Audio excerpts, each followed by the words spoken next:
Understanding Tangle One's Feet, a guide for English learners. Hello and welcome to our English language learning series.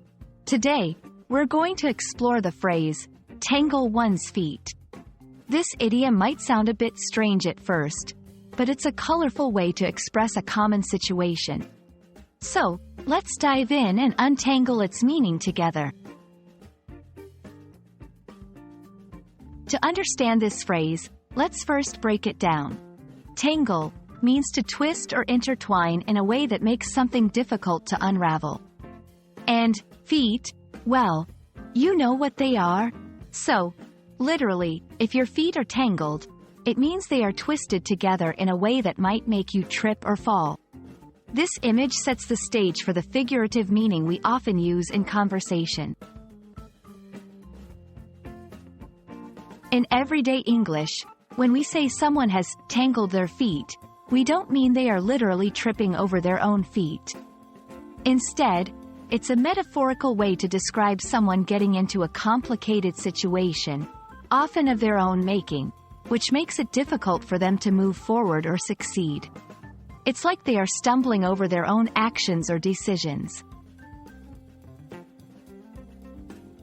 Let's see how this phrase is used in real-life contexts. 1. In personal situations. When trying to explain his absence from the meeting, John just tangled his feet with more lies.